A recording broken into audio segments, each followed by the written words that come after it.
Welcome back friends, welcome to our study channel move on study. तो friends, अगर आप लोग एएलपी सीबीटी 2 का प्रिपरेशन कर रहे हैं तो आप लोग हमारे चैनल से जुड़ जाइए। मैं आप लोगों के बीच में पार्ट ए का पूरे प्लेटफॉर्म बुक का 100 क्वेश्चन को डिस्कस करता हूं रेगुलर वे में, और इसके साथ साथ पार्ट बी के लिए आप लोग का आईटीआई इलेक्ट्रीशियन को मैं पूरे के पूरे डिस्कस कर रहा हूँ 75 क्वेश्चन। और ये हमारा जो डिस्कशन होता है फ्रेंड्स, काफ़ी हेल्पफुल होगा आप लोगों के पेपर के लिए, क्योंकि बहुत सारे क्वेश्चन के लिए मैं ट्रिक भी देता हूँ जो आप लोगों को क्लास में ही याद करवा दूंगा। तो चलिए बिना टाइम वेस्ट के क्लास को मैं स्टार्ट करता हूँ। First of all question is now. तो फ्रेंड देख सकते हैं हमारा सेट नंबर 9 को स्टार्ट कर रहा हूँ। तो इससे पहले और भी सेट को मैं अपलोड कर चुका हूँ। तो पहला क्वेश्चन आप लोग के सामने ये रहा, प्रतिरोध का व्युत्क्रम में क्या होता है? What is the reciprocal of resistance? सबसे पहले फ्रेंड हम लोग बातें करना चाहते हैं रेजिस्टेंस का। ऑलरेडी आप लोग देखे होंगे रेजिस्टेंस को हम लोग क्या लिखते हैं, आर से डिनोटेड करते हैं। क्लियर है? तो रेजिस्टेंस को हम लोग आर से लिखते हैं, तो इसका जो इन्वर्स होता है इसे हम लोग बोलते हैं 1/G। आई थिंक आप लोग जी को भी लिख सकते हैं 1/R, यानी कि फ्रेंड रेजिस्टेंस का जो उल्टा होता है जी होता है। इसी जी को हम लोग बोलते हैं कंडक्टेंस। क्या बोलते हैं? कंडक्टेंस। तो राइट आंसर हो गया कंडक्टेंस हो गया। अब इसका यूनिट अगर पूछता है, यानी इसका एसआई मात्रक क्या होता है, तो ऑलरेडी आप लोग पढ़े होंगे रेजिस्टेंस का यूनिट क्या होता है, ओम होता है। तो हम लोग इसका जस्ट अपोजिट कर देंगे, यानी ओम इनवर्स होगा, तो इसे ओम इनवर्स कहते हैं। क्लियर है? या फिर ओम को अगर लिखते हैं तो हम लोग ओम को उल्टा कर देंगे तो MHO आ जाएगा, MHO आएगा। अब इसका साइंटिफिक नेम जो दिया था, सीमेन नामक साइंटिस्ट ने इसका डिफिनेशन दिया था, इसलिए उनके सम्मान में इसका नाम ऐसा यूनिट सीमेन भी हम लोग कहते हैं। क्लियर है? तो राइट आंसर हो गया option number A is the right answer. Clear है? चलिए बातें करना चाहते हैं फ्रेंड्स, अब नेक्स्ट क्वेश्चन को देखते हैं। तो नेक्स्ट क्वेश्चन लिख रहा है आप लोगों के बीच में, बाइनरी संख्या 1011 का डेसिमल तुल्यांक क्या होगा? तो फ्रेंड्स मैं बातें करना चाहता हूँ, देखिए सबसे पहले आप लोग को डेसिमल के बारे में पूरे के पूरे समझा देता है इस क्वेश्चन के माध्यम से। देखिए इसका आप लोग को पूरा डेसिमल तुल्यांक क्या होगा। फर्स्ट ऑफ ऑल आप लोग को लिखने का तरीका मैं बताता हूँ, ध्यान से देखिएगा। जो संख्या दिया आगे आप लोग उसको लिखिए। देखिए संख्या के बीच में अगर आप लोग लिखिएगा तो क्या है, देखिए 1 है फिर 1 है। देखिए तो यहाँ पे आप लोग को लिख रहा है 1 फिर 1 है फिर 0 है फिर 1 है फिर 1 है। क्लियर है? आप लोग क्या कीजिए, राइट साइड से क्या कीजिए, सबसे पहले जो संख्या होता है 2, 2 पर पावर 0 कीजिएगा, फिर उसके पास कीजिए 2 पर पावर 1 कीजिएगा, फिर 2 पर पावर 2 कीजिएगा, उसके पास 2 पर पावर 3 कीजिएगा, 2 पर पावर 3 कीजिएगा सॉरी, फिर 2 पर पावर 4 कीजिए 1 कीजिएगा। इसके बाद आप लोग को सारी संख्या जो आ रहा है यानी उसके ऊपर वाले उससे मल्टीप्लाई कीजिए, यानी कि यहाँ भी मल्टीप्लाई कीजिए, यहाँ भी आप लोग मल्टीप्लाई, ये भी मल्टीप्लाई कीजिए, यहाँ भी मल्टीप्लाई, ये भी मल्टीप्लाई, आप लोग सॉल्व कीजिए। देखिए किसी का पावर 0 है तो किसी का पावर 0 का वैल्यू होता है 1, तो राइट आंसर इसका यानी 1 आ गया, तो इसका वैल्यू 1 मैं पुट कर दिया। क्लियर है? अब 1 को अगर 1 से मल्टीप्लाई कीजिए तो सिंपल है 1 ही आएगा। अब देखिए यहाँ पे 2 का पावर 1 है तो 2 का पावर 1 का वैल्यू तो 2, 2 को 1 से गुना कीजिए तो क्या आएगा, 2 आएगा। उसी प्रकार देखिए 2 पर पावर 2 है, 2 का स्क्वायर कीजिए 4, 4 को 0 से गुना कीजिए क्या आएगा, 0। उसी प्रकार 2 पर पावर 3 है, 2 पर पावर 3 का वैल्यू है तो 8, 8 को 1 से गुना कीजिए क्या होगा, 8। 2 पर पावर 4 है, 4 यानी 16, 16 को 1 से गुना कीजिए कितना होगा, 16। तो आप लोग के सामने ये रहा। हम लोग क्या करेंगे, सारे को ऐड कर देंगे। तो सिंपल में सारे को ऐड कीजिए, 16 और 8 24, 24 है 0 24, 24 और 2 26, 26 और 1 कितना आ गया, 27। तो अगर इसे सॉल्व कीजिए इस वे में तो आप लोग राइट आंसर आएगा 27। तो सिंपल में इसका राइट आंसर आएगा 27 is the right answer. Hopefully आप लोग को ये अच्छा लगा होगा। क्लियर है? चलिए अब next question, DC motor starter कितने प्रकार के होते हैं? सबसे पहले मैं आप लोगों को बताना चाहता हूँ डीसी मोटर के बारे में। देखिए डीसी मोटर में स्टार्टर कुल 3 प्रकार के होते हैं। कुल कितने प्रकार के होते हैं? 3 प्रकार के होते हैं। पहला जो आप लोग का प्रकार के होता है वह होता है 2 पॉइंट स्टार्टर। पहला होता है 2 पॉइंट स्टार्टर, दूसरा होता है 3 पॉइंट स्टार्टर और चौथा होता है तीसरा होता है, पहला होता है 2 पॉइंट स्टार्टर, दूसरा होता है 3 पॉइंट स्टार्टर और तीसरा जो होता है 4 पॉइंट स्टार्टर होता है। क्लियर? इस चीज़ को आप लोग को ध्यान में रखना पड़ेगा। क्लियर है? चलिए बातें करना चाहते हैं फ्रेंड तीनों के बारे में आप लोग को बता देना चाहता हूँ। सबसे पहले याद कीजिए 2 पॉइंट स्टार्टर के बारे में। तो 2 पॉइंट स्टार्टर का प्रयोग डीसी श्रेणी में करते हैं, यानी इसका प्रयोग हम लोग डीसी मशीन के श्रेणी में करते हैं, यानी सीरीज में करते हैं। क्लियर है? वही बातें करना चाहते हैं हम लोग 3 पॉइंट स्टार्टर का। तो इसका भी प्रयोग हम लोग डीसी में तो करते हैं, लेकिन इसका हम लोग प्रयोग करते हैं शंट मोटर में। कहाँ पे करते हैं? शंट मोटर में करते हैं। वही अगर बातें करना चाहते हैं 4 फेज का, तो 4 फेज स्टार्टर का प्रयोग डीसी कंपाउंड एवं शंट दोनों में करते हैं, यानी कंपाउंड के साथ हम लोग शंट में करते हैं। ये आप लोगों के लिए काफ़ी इंपॉर्टेंट क्वेश्चन है। तो राइट आंसर कीजिएगा तो ऑप्शन नंबर 3 को क्लिक कीजिए, यानी कि कुल 3 प्रकार के होते हैं। क्लियर है? तो right answer option number C को क्लिक कर सकते हैं। चलिए अब नेक्स्ट क्वेश्चन देखते हैं क्या लिख रहा है ये। तो नेक्स्ट क्वेश्चन आप लोगों के बीच में ये रहा, यदि 2 आवेशित कणों के बीच दूरी घटाकर मूल दूरी से 1/3 कर दी जाए तो उसके बीच आवेशित बल क्या होगा? फर्स्ट ऑफ ऑल आप लोग क्लास 12th में इलेक्ट्रोस्टैटिक्स चैप्टर पढ़े होंगे, तो जस्ट लाइक सेम उसी फार्मूला को यूज करना, यानी कूलॉम्स लॉ को। तो होपफुली आप लोग पढ़े होंगे। तो एफ का फार्मूला क्या होता है? एफ इक्वल टू होता है, सबसे पहले के लेते हैं, क्या लेते हैं फ्रेंड? के लेते हैं, दोनों का चार्ज का प्रोडक्ट लेते हैं, यानी Q1 into Q2 bye there square distance. तो हम लोग स्क्वायर डिस्टेंस लेते हैं। क्लियर है? यहाँ पे क्वेश्चन लिख रहा यदि दो आवश्यक कणों के बीच की दूरी घटाकर मूल दूरी इसके 1/3 कर दिया जाए, सॉरी 1/3 कर दिया जाए, तो क्या होगा? सिंपल में 1/3 अगर करेंगे तो हम लोग को क्या करना है, देखिए के रह जाएगा यहाँ पे Q1 इंटू Q2 रहेगा। 1/3 कीजिए तो 1/3 का क्या करेंगे, स्क्वायर कर देंगे। तो सिंपल में 1/3 का स्क्वायर कीजिए तो ऊपर चल जाएगा, यानी 9 आ जाएगा। क्लियर है? तो राइट आंसर अगर कीजिएगा तो यहाँ पे और भी आप लोग सॉल्यूशन किए तो F1 का जो वैल्यू आएगा आप लोग का 9F के इक्वल आएगा, यानी कि 9 गुना हो जाएगा। क्या हो जाएगा? ये 9 गुना। तो सिंपल में अगर आप लोग सॉल्व कीजिएगा तो राइट आंसर आएगा 9 गुना, जो कि ऑप्शन नंबर बी में क्लिक कर सकते हैं। क्लियर है? वही बातें करना चाहते हैं, इसमें जो वैल्यू होता है तो देखिए एफ का जो फॉर्मूला होता है 1/4πε होता है। इस चीज़ को याद कर लीजिएगा, 1/4πε होता है इंटू Q1 इंटू Q2/r² होता है। क्लियर है? अब देखिए यहाँ पे क्वेश्चन आ सकता है फ्रेंड्स पेपर में आप लोग का कि 1/4πε का वैल्यू क्या होता है, तो इसका भी वैल्यू आप लोग याद कर लीजिए, 9 इंटू 10⁹ होता है। क्लियर है? इसके साथ साथ आप लोग एप्सिलॉन का भी वैल्यू याद कर लीजिए, ये भी पेपर में आप लोग को पूछ सकता है। तो इसका वैल्यू होता है 8.85 इंटू 10⁻⁻12 होता है।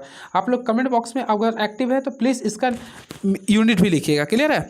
चलिए अब नेक्स्ट क्वेश्चन देखते हैं क्या लिख रहा है ये। फ्रेंड्स नेक्स्ट क्वेश्चन आप लोग के बीच में ये रहा, बहुत बहुत बड़े वृत्त बनाने के लिए निम्नलिखित में से कौन सा कंपास का प्रयोग किया था। होपफुली आप लोग देखिए लिख रहा स्क्राइब, बो, ड्रॉप या बीम। तो ऑप्शन के अकॉर्डिंग मैं आप लोगों को बताना चाहता हूँ, बहुत बड़े वृत्त बनाने के लिए हम लोग जिस कंपास का प्रयोग करते हैं उसे बोलते हैं बीम कंपास। क्या बोलते हैं? Beam compass. तो ऑप्शन नंबर डी को काफ़ी अच्छे से क्लिक कर सकते हैं। चलिए very next question is now प्रत्यावर्तक, यानी कि आप लोग को अल्टरनेटर की क्वेश्चन आ चुका। प्रत्यावर्तक के क्षेत्र परिपथ की सप्लाई में उत्तेजित की जाती है। The field circuit of an alternator is supplied with. तो फ्रेंड्स मैं आप लोग को बताना चाहता हूँ, प्रत्यावर्तक के क्षेत्र परिपथ में फील्ड यानी डीसी सप्लाई के लिए एक्साइटेड की जाती है। क्या कहते हैं? एक्साइटेड की जाती है। तो ऑप्शन के अकॉर्डिंग देखिए तो इसमें डिस्ट करंट को एक्साइटेड किया था, डीसी सप्लाई के लिए किया था। तो राइट आंसर कीजिए तो ऑप्शन नंबर बी को क्लिक कीजिएगा। सिंपल वे में याद कीजिएगा, प्रत्यावर्तक के क्षेत्र परिपथ की डिस्ट धारा सप्लाई में उत्तेजित किया जाता है। क्लियर है? बातें करना चाहते हैं फ्रेंड्स अल्टरनेटर का। फर्स्ट ऑफ ऑल आप लोग याद कीजिए अल्टरनेटर में आर्मेचर जो होता है वाइंडिंग स्टेटर पे कार्य करता है, यानी इसमें जो आर्मेचर जो होता है वो वाइंडिंग स्टेटर पे कार्य करता है। इसके साथ साथ ये इसकी जो गति होती है वह सिंक्रोनस स्पीड के बराबर होता है, यानी एनएस का जो वैल्यू लिखिएगा तो सिंपल में आप लोग फार्मूला दीजिएगा 120F/P कर दीजिएगा। क्लियर है? इसके साथ साथ याद रखिए फ्रेंड यह फैराडे के विद्युत चुंबकीय प्रेरण के सिद्धांत पे कार्य करता है। ये सबसे इंपॉर्टेंट क्वेश्चन है। Alternator works of on Faraday mutual induction. Clear है? चलिए अब नेक्स्ट क्वेश्चन देखते हैं आप लोग के बीच में क्या गया। तो नेक्स्ट क्वेश्चन आप लोग के बीच में लिख रहा है, सेफ्टी मानदंडों के अनुसार निम्नलिखित में कौन सा उपकरण एक सेफ्टी गैजेट नहीं है।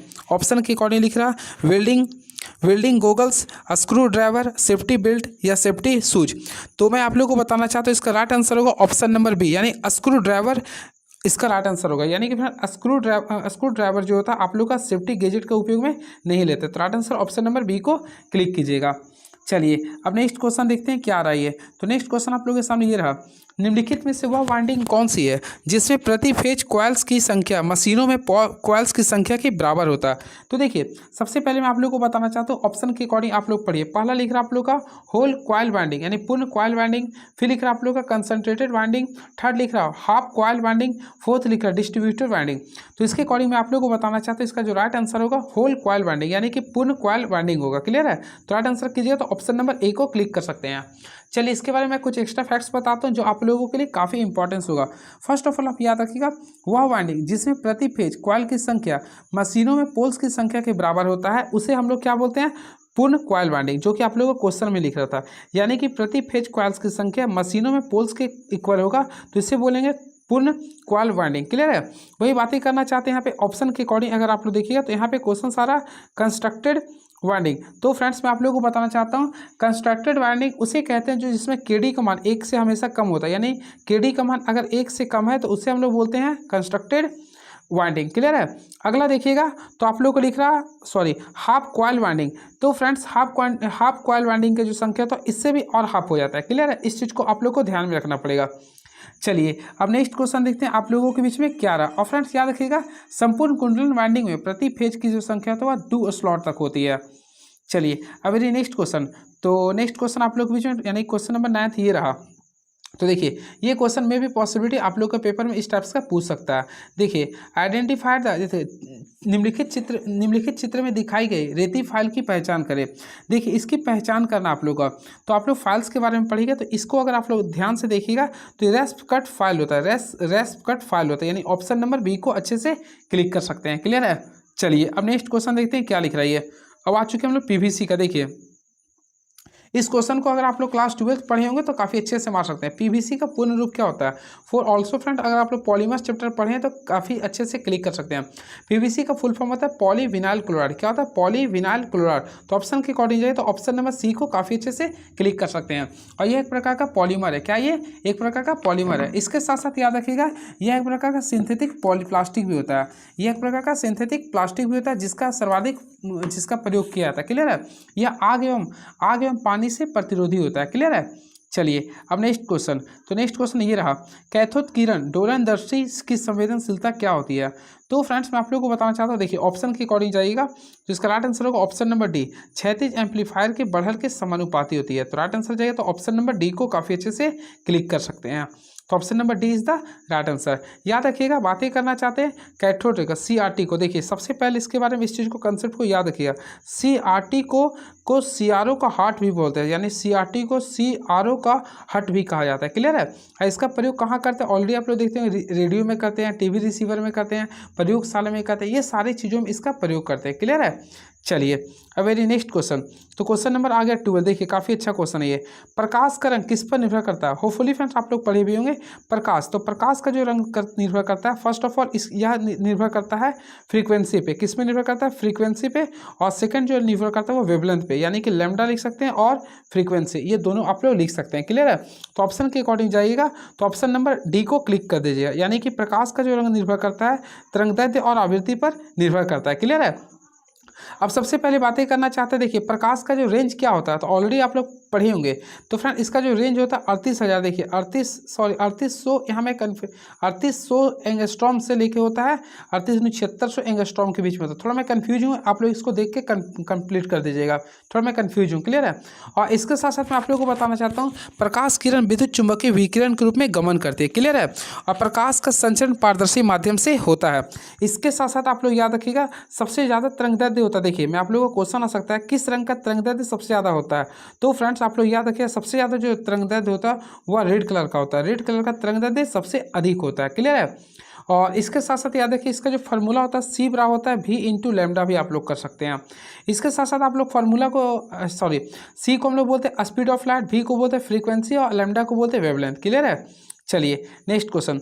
MOSFET मॉसफेट के द्वारा परिपथ प्रतिबाधा की कोटि होता है। तो सिंपल में आप लोग पढ़ेंगे। सबसे पहले हम लोग आपके बातें करना चाहते हैं MOSFET के बारे में। हो सकता है आप लोगों को फुल फॉर्म आ सकता है मॉसफेट। तो अगर आप लोग लिखिए सबसे पहले MOSFET लिखिए थे, MOSFET मैं पिछले वीडियो में भी काफ़ी अच्छे से समझाया था। तो M फोर होता है मेटल, O से होता है ऑक्साइड, F फोर होता है फील्ड। देखिए metal oxide field effect transistor होता है। ठीक है, metal oxide field effect transistor इसका फुल फॉर्म होता है। क्लियर है।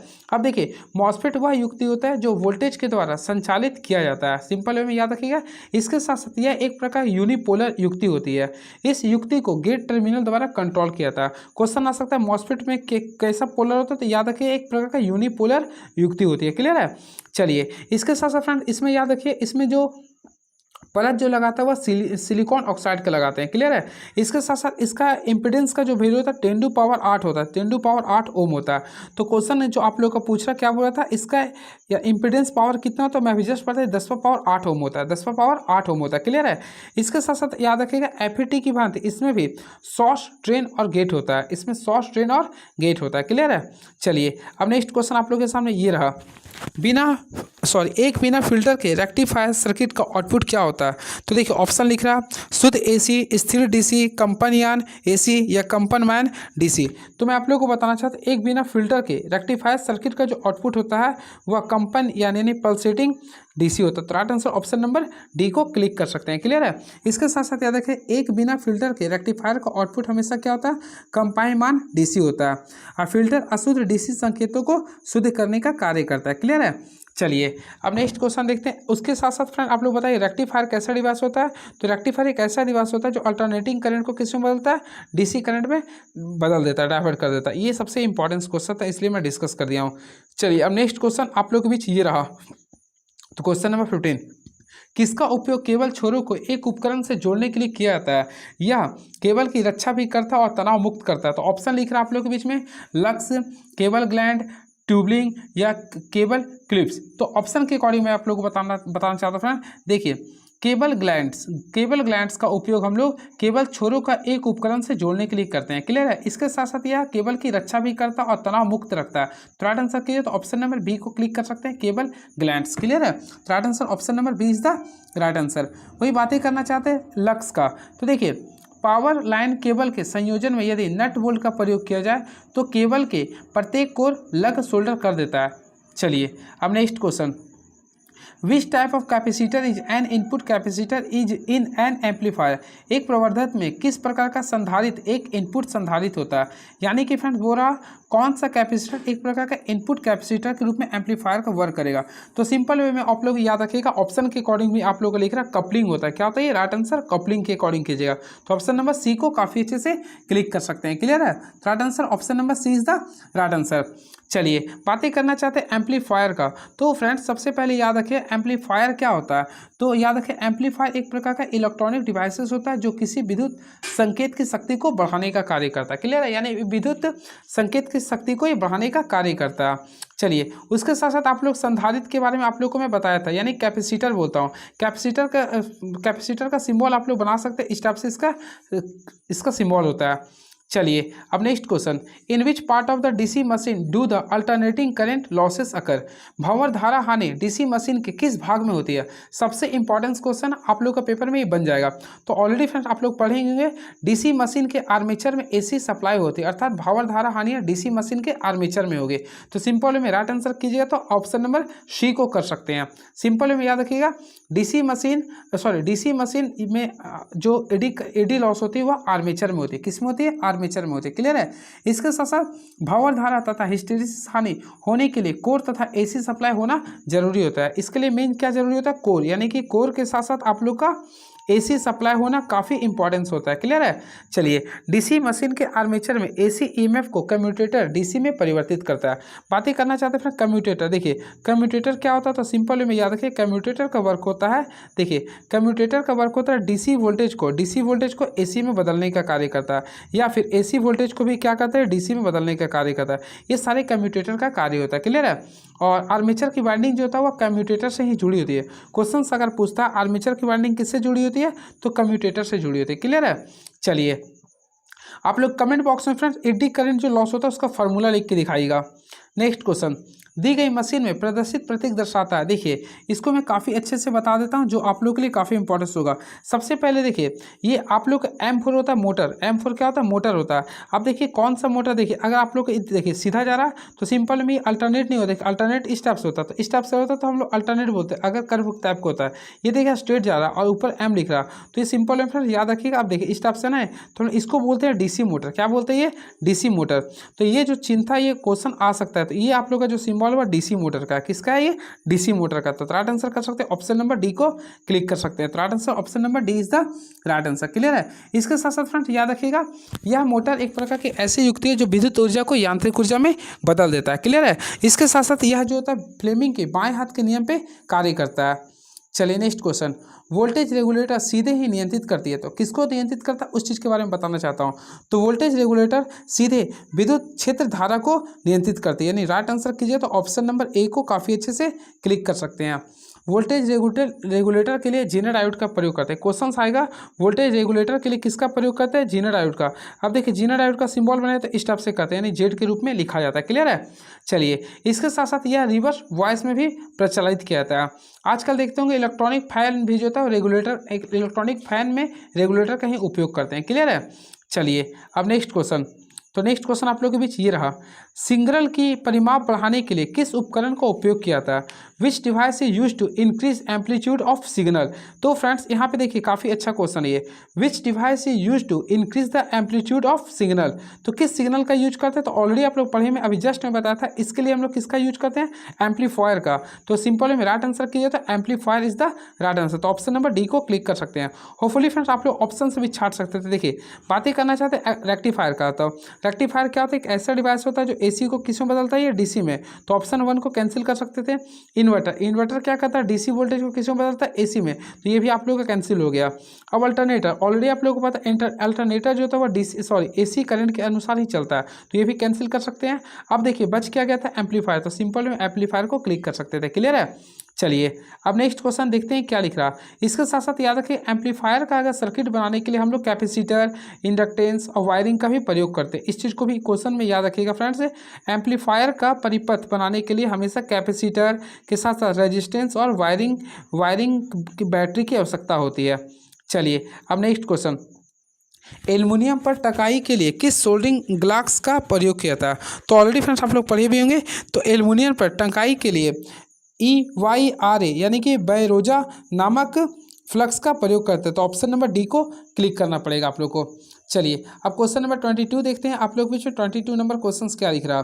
तो लिख रहा, किसी अस्पताल की अनिवार्य विद्युत प्रणाली में निम्नलिखित दो अलग अलग प्रणालियों में कौन सा होना चाहिए? तो पहला लिख रहा है एक नॉर्मल प्रणाली और एक जीवन सुरक्षा प्रणाली, एक आवश्यक प्रणाली और गैर आवश्यक प्रणाली। फिर लिख रहा है एक जीवन सुरक्षा प्रणाली और एक पतो योग्य फायर अलार्म सिस्टम, या एक आपातकालीन प्रणाली और एक उपकरण प्रणाली। तो सिंपल में आप लोग इसका राइट आंसर याद रखिएगा। तो right answer option number D होगा। क्या होगा? ये ऑप्शन नंबर डी होगा। तो एक आपातकालीन प्रणाली और एक उपकरण प्रणाली का उपयोग हम लोग को कहाँ करना चाहिए? अस्पताल में। इसका आप लोग प्रेजेंट माइंड से कर सकते थे। चलिए वेरी नेक्स्ट क्वेश्चन देखिए, अब आ गया क्वेश्चन आप लोगों का काफ़ी अच्छा। एक विद्युत चालित इस्त्री यानी कि इलेक्ट्रॉनिक आयरन की बेस प्लेट में ऊष्मा किस प्रकार वितरित की जाती है?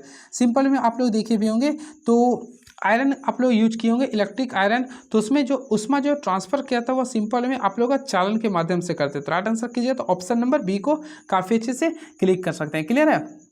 चलिए बातें करना चाहते हैं फ्रेंड, देखिए इसमें आता है संवहन के बारे में। तो संवहन याद रखिएगा, संवहन विधि से ऊष्मा का वितरण होता है, यानी ऊष्मा देखिए संवहन विधि से ऊष्मा का जो वितरण होता है वह लिक्विड में होता है, यानी कि द्रव्य में होता है। क्लियर है? वही विकिरण माध्यम से ऊष्मा का जो वितरण होता है वह गैस में होता है, यानी कि आप लोग आपके पास जो सूर्य का जो प्रकाश आता है वह विकिरण माध्यम से आता है, और घर में जो गर्म पानी करते हुए संवहन माध्यम से करते हैं। क्लियर है? और किसी वस्तु को प्रेस करते हुए चालन के माध्यम से होता है। चलिए नेक्स्ट क्वेश्चन, एक अच्छे कुचालक की विशेषताएं निम्नलिखित में कौन सी है? तो देखिए आप लोग को बोल रहा है एक गुड इंसुलेटर के बारे में बोल रहा। तो देखिए पहला लिख रहा निम्न विद्युत क्षमता एवं उच्च प्रतिरोध, उच्च विद्युत क्षमता एवं निम्न। देखिए मैं इसका डायरेक्टली आंसर बता देता हूं ताकि आप लोग कन्फ्यूजन ना हो। सिंपल में याद रखिए एक अच्छे कुचालक के लिए यानी कि गुड इंसुलेटर के लिए जो क्षमता होना चाहिए, फर्स्ट ऑफ ऑल इसका हाई रेजिस्टेंस होना चाहिए, यानी रेजिस्टेंस क्या होना चाहिए? हाई रेजिस्टेंस रहेगा तभी किसी चीज़ को क्या करे रोकेगा विद्युत कन्वर्ट होने से। अब इसके साथ साथ हाई इलेक्ट्रिक पोटेंशियल भी होना चाहिए। राइट आंसर कीजिए तो ऑप्शन नंबर बी को काफ़ी अच्छे से क्लिक कर सकते हैं। तो 24 का राइट आंसर होगा option number B is the right answer. Clear है? चलिए अब नेक्स्ट क्वेश्चन, तो नेक्स्ट क्वेश्चन ये रहा 25। मोटर ओवरलोड रिले का उपयोग आमतौर पर किस लिए किया जाता है? देखिए यहाँ पे आप लोग को मैं बताना चाहता हूँ रिले के बारे में।